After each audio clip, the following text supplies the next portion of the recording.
I was so excited to talk to you because I have two stories to tell you. I'm going to tell you the other one tomorrow, so come back.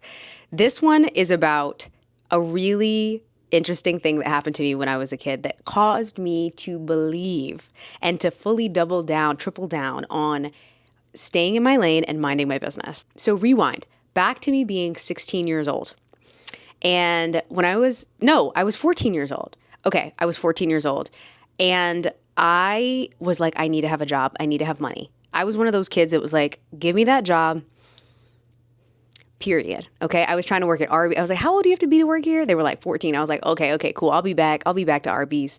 I'll be doing the roast beef. I never got the job at Arby's, but I did take a job in food service at the airport. So my auntie Yuri, who is like my second mom, is I shouldn't even like my second mom. She is my second mom. She's my mom's youngest. Okay, my mom is the youngest of 7 kids. The oldest was Ababa. She has passed. My auntie Ababa had 2 kids, Aster and Yorita. Okay? Aster and Yorit essentially raised me and my sister. Like when we weren't with my mom and dad, we were with Aster and Yorit. Like we didn't really go to daycares, any of that. We were always with them. So Yorit and I specifically have this really tight bond. Anyways, so when it came time to me being like, I want to work, Yuri was like, sure, she can come and work with me. So my auntie Yuri worked at the airport and she worked in food service at the airport. She was one of the managers there. So I was like, okay, it's Christmas time. I have a month off. I was still in high school. I was like, I want to work with my aunt. It was so cold. Her and I were just talking about this the other week, which is so funny. We were like, it was so cold that winter. This was in North Carolina, RDU airport, okay? And every morning we had to be at work at 4 a.m. That means we were up at like 3. We had to be in the car by like 3:15. We drive, we get there. And the employee parking lot was far and there was no bus. So we had to walk from the employee parking lot, okay? So every day I'm going to this job and I'm working there and I'm like, and I remember I got paid $8 an hour and my dad was like, if you take this job, I will give you $2 more per hour. I was like, you'll make it 10? He was like, yeah, I'll make it 10. I never got that $2, okay? I was like, hey, where's the $2? My dad was like, what? I never said that. Okay, so,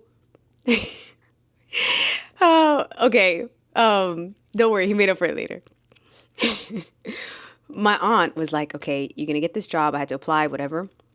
I got it. And I started working at this place called Maui Taco. Okay. Maui Taco was exactly what you think it was. It was essentially Taco Bell for the airport. You know, they always have those weird names in the airport. I don't know why they don't just do the same names as outside of the airport. Everything's expensive and it's all off brand. I don't understand. Anyway, I worked at Maui Taco. So I learned how to make tacos, roll burritos. Like I am making like eggs, the way they make eggs, pouring a bag full of eggs and putting it in the microwave for a couple minutes and then like just chopping it up. Like it's egg substitute. Like whatever you see egg substitute, just imagine a ton of egg substitute being poured. Just that's how they make it. I'm making that face like I've never had egg substitute after. Of course I have. Anyway, let me get to the point of this story. So I am working with this girl and she's also Habesha. I'm Eritrean and I believe she's Ethiopian. And I know she speaks Amharic. Some of my family is Ethiopian as well too. So I always say I'm Eritrean and Ethiopian, but my mom and dad were both born in Eritrea.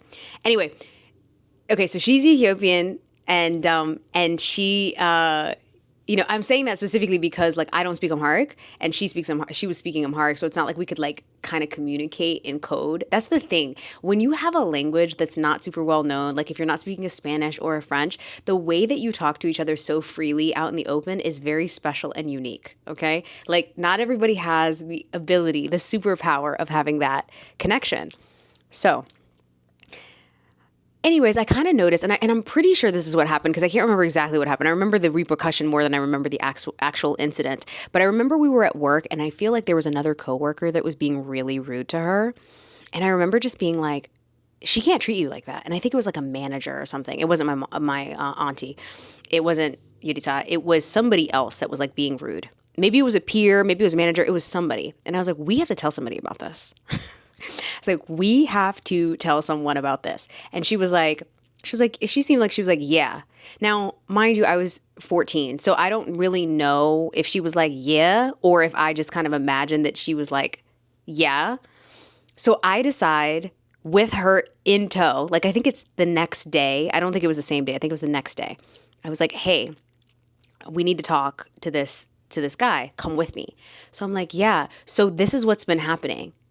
And then she looks at me and he looks at her and he's like, is that what's been happening? And she's like, I didn't say that. And I'm like, what? I'm like, tell him what you told me. Tell her what you told me. Like, what do you mean? And she's like, no. And I remember immediately getting so furious about this. I was like, she lied. She gassed it. I mean, at that time we weren't using the term gassed, but she made it this whole thing. And then she essentially said it never happened. And I was like, she made me look like a liar. And I remember, I was only 14 years old, and I remember at that day, that moment in time, I said, I will never get involved in other people's business like this again. I will never get involved like this again. When I tell you, I was so upset. I think I ended up telling my aunt, and she was like, Delina, let it go. I was like, let it go. She told me that it was this whole thing, and it wasn't even, she literally said it was one thing, and as soon as she got in front of somebody else, she said it was something else. How could I ever trust her again? Like, what is this? I remember our relationship changed after that. I was like, no. But years later, I was telling you, I just talked to my auntie Odita about this the other day, and she was like, Delina, you were 14 years old. You were making like pocket change. She had that job, and that job meant her livelihood. Like, that was how she was paying her bills. And you were over here like being righteous. She didn't need to be righteous. She just needed that check. And I was like, oh my God.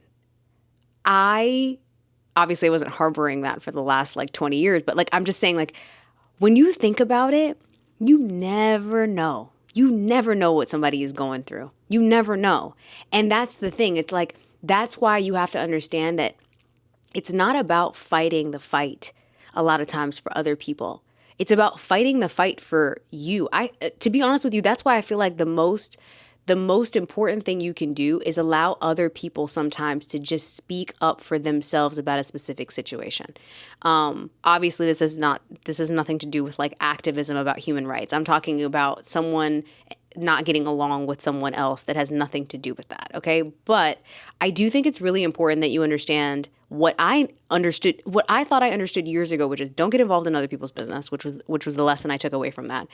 But number two, don't assume you know. Like, that's the lesson I didn't get there, and that I have now, which is don't assume you know what people are going through and what they need in order to get through what they're going through. People go through, life is like this. Sometimes your life is going amazing, and then you're like, oh my God, what is that? Oh my God, what is that? And then you're like, oh wow, everything's great. Oh no, what's that? Right? So life is like this for every single human, and you don't know if somebody's on a peak or if somebody's on a valley. A lot of people won't tell you what they're actually going through. They will just have these experiences, and at the same time, it's also about dignity. Like, it's about dignity, right? Like, she wasn't going to tell a 14-year-old girl, like, I need this job so I can pay my rent. That wasn't the conversation. I wouldn't have even understood it.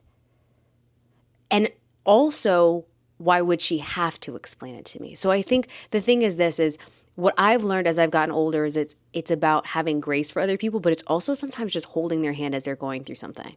Like, man, I'm so sorry that happened to you. That's really tough. Do you want to talk about it? Can I be here to listen? Like, what do you need me to do? You know? Or if you don't personally have the capacity, because that's a real thing, it's like, you can also just say, you know what? I'm really sorry that happened to you. That's really tough. That sounds incredibly hard. I'm so sorry that person spoke to you like that. I just want you to know that you're valuable, that I love you, or that maybe you don't say love to your coworker, but you could be like, I just want you to know that I support you and I think that you are smart. Or I support you and I think that what you were doing was right. Or I support you and I know that was tough, right? Sometimes you can know something's tough and you can still know that person was in the wrong, but it wasn't necessarily, you don't back them, but you back them needing to feel human in that situation, for them to need to feel understood in that situation. So I just wanted to know if you ever experienced anything like this, where you have realized that it is a lot more important for you to mind your business, stay in your lane, right? That it is to actually be like this righteous, let me tell somebody to tell somebody that you shouldn't have been treating my friend like that. Okay, I'll tell you the other story tomorrow. Okay, bye.